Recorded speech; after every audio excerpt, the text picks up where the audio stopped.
Bueno, hoy vamos a meternos de lleno en el tercer tema del devocional Camino al Pesebre. El título es La promesa a Abraham. Y, a ver, todo arranca con algo que Dios le dice a un hombre hace miles de años. Cito de Génesis 12. Y haré de ti una gran nación, y te bendeciré, y serán benditas en ti todas las familias de la tierra. Y luego se repite en el capítulo 22.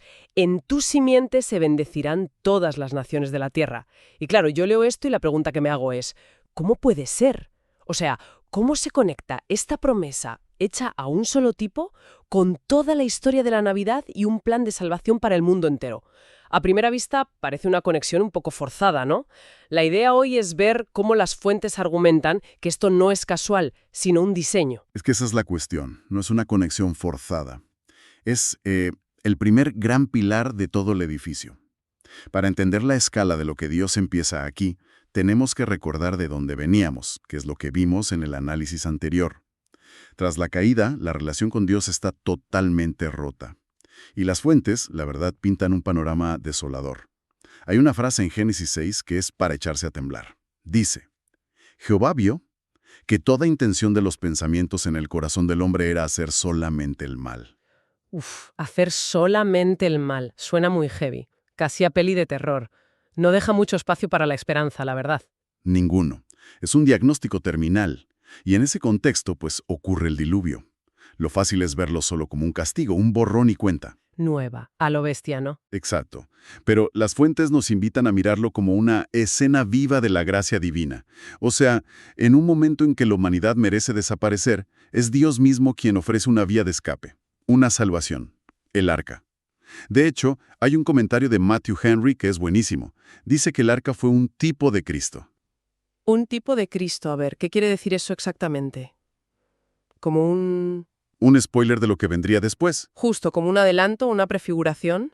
La idea es que, igual que el arca era el único lugar seguro para salvarse del juicio del agua, Cristo es el único refugio para salvarse del juicio final. eso es. Es una imagen muy potente, ¿no? Un juicio que a la vez es un acto de gracia. Vale, eso es interesante. Pero aquí a mí me surge un problema. Pasa el diluvio, la humanidad tiene una segunda oportunidad y... ¿Y qué pasa? Pues las fuentes nos citan Génesis 8. El corazón del hombre se inclina a la maldad desde su niñez. O sea, no ha cambiado nada. Precisamente. El reinicio del diluvio demostró que el problema no era el entorno, sino la naturaleza humana en sí misma. Y esto lleva a una de las ideas más duras pero centrales de los textos. El ser humano, por sí mismo, no es que no pueda salvarse, es que ni siquiera quiere buscar a Dios. El apóstol Pablo lo resume siglos después en Romanos de forma brutal. No hay justo ni siquiera uno, ninguno entiende, ninguno busca a Dios. Vale, si esto es así, estamos en un callejón sin salida. Si nadie busca a Dios por iniciativa propia, se acaba la historia. Game over para la humanidad. ¿De dónde puede salir una solución si el propio interesado no la busca? Has dado en el clavo. Esa pregunta es la que obliga a que la solución venga de fuera. Si el que se ahoga no puede ni quiere nadar, alguien tiene que saltar al agua a por él. Y aquí es donde las fuentes introducen el concepto de la soberanía de Dios en la salvación. Esta condición que describes es lo que en teología se llama depravación total. Un momento, eso de depravación total suena fatal. Parece que está diciendo que somos todos unos monstruos, lo peor de lo peor, y no sé, yo veo gente buena por la calle. Es una gran pregunta, y es el malentendido más común. Las fuentes, citando a pensadores como el puritano Jeremiah Burroughs, lo aclaran muy bien. No significa que todo el mundo sea tan malo como podría llegar a ser. La imagen es más bien como una gota de tinta en un vaso de agua. La tinta se esparce y lo tiñe todo. No es que el agua sea tinta pura, pero ya no hay ni una sola molécula que no esté afectada por esa tinta, ¿sabes? La imagen de la tinta es muy gráfica, ahora lo entiendo mejor. Pues la depravación total significa eso, que el pecado ha afectado cada parte de nuestro ser. Nuestra mente, nuestra voluntad, nuestras emociones. Todo está teñido. Y eso nos incapacita para salvarnos. Vale. Entonces, si estamos incapacitados, la iniciativa tiene que venir de Dios. Y ahí es donde entra Abraham. Ahí es exactamente donde entra. La elección de Abraham es la respuesta de Dios a ese callejón sin salida. Y lo más radical es que no lo elige porque Abraham fuera especialmente bueno, o porque estuviera buscando a Dios. Las fuentes insisten en que Abraham vivía en Ur de los Caldeos, una ciudad pagana que adoraba a otros dioses. Dios lo elige por un acto de pura soberanía. Como dice R.C. Sproul en uno de los textos, la iniciativa en la salvación siempre es de Dios. El pacto es unilateral. No es un si tú haces, yo haré. Es un yo voy a hacer esto, punto. O sea que no es que Abraham fuera un tipo genial y Dios le premiara, es que Dios lo elige de la nada, sin currículum, y le dice, contigo empieza todo. Vale, eso sí que cambia la perspectiva. Pero volvemos a la pregunta del principio. Dios le promete que a través de él bendecirá a todo el mundo. Suena a promesa imposible. ¿Cuál es el plan? Pues el plan se empieza a desplegar de una forma que desafía toda lógica humana. Para empezar, le promete un hijo a un anciano de casi 100 años con una mujer estéril, Sara. El nacimiento de Isaac es un milagro, biológicamente imposible. Luego, de Isaac viene Jacob. Hay una cita de John Bunyan en las fuentes que es una maravilla. Dice, cada nacimiento imposible en las Escrituras señala hacia el nacimiento más imposible de todos, Dios hecho hombre. Me encanta esa idea. Es como si Dios fuera dejando pistas en la historia, pequeños milagros que son como ecos que anuncian el gran milagro final. No es solo una lista de abuelos y padres. Para nada. Esa genealogía está cargada de significado profético. Y el momento cumbre llega cuando Jacob, ya anciano, bendice a sus 12 hijos. Cuando le toca el turno a Judá, dice algo absolutamente críptico y espectacular. Está en Génesis 49.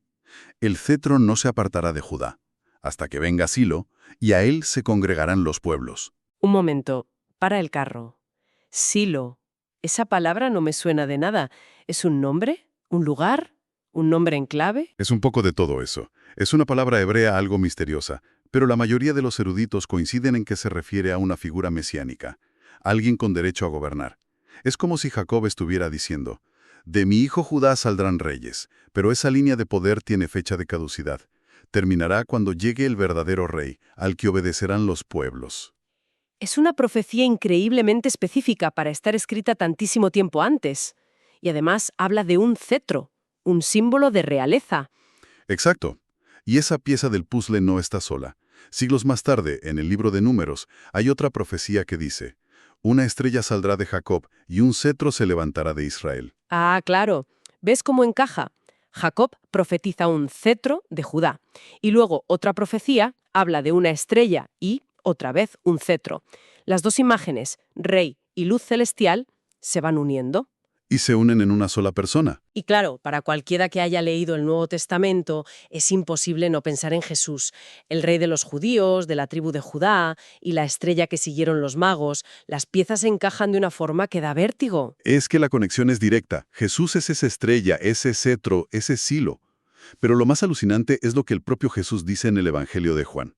Discutiendo con los líderes religiosos, les suelta esta bomba. Vuestro padre Abraham se gozó de que había de ver mi día, y lo vio y se gozó. Espera.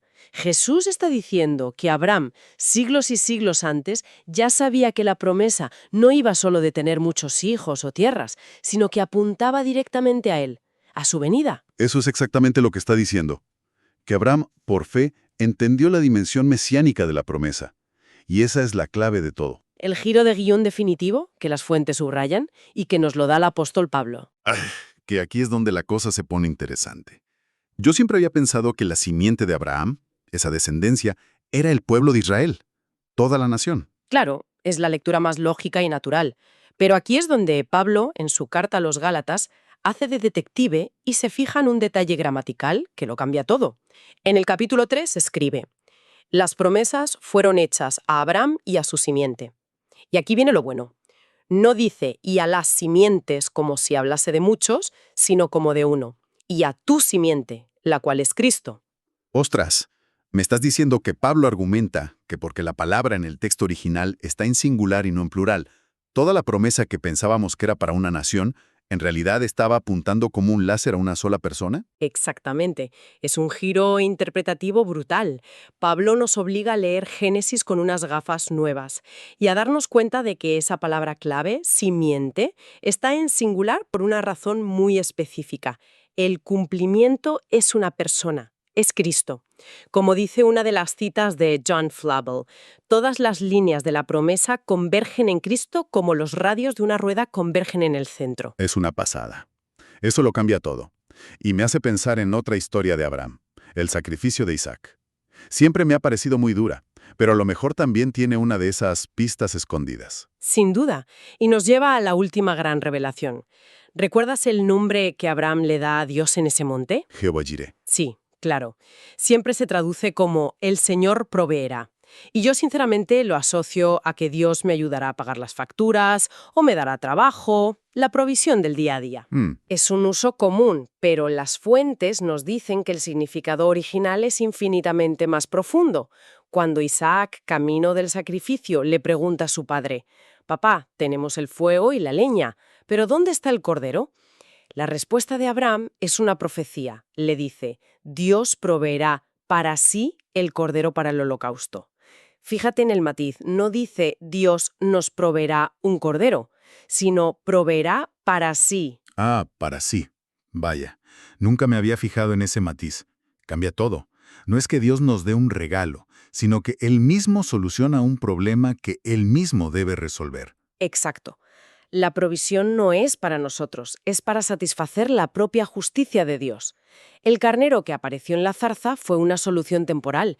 La verdadera provisión a la que Abraham estaba apuntando, por fe, era al Cordero de Dios definitivo que un día sería sacrificado en ese mismo monte, Jesús. ¡Qué increíble! Vale, recapitulando el viaje de hoy. Empezamos con una humanidad perdida, en un callejón sin salida, incapaz de pedir ayuda. Y en medio de esa oscuridad, Dios, por pura iniciativa, elige a un hombre, Abraham. Le hace una promesa que parece una locura.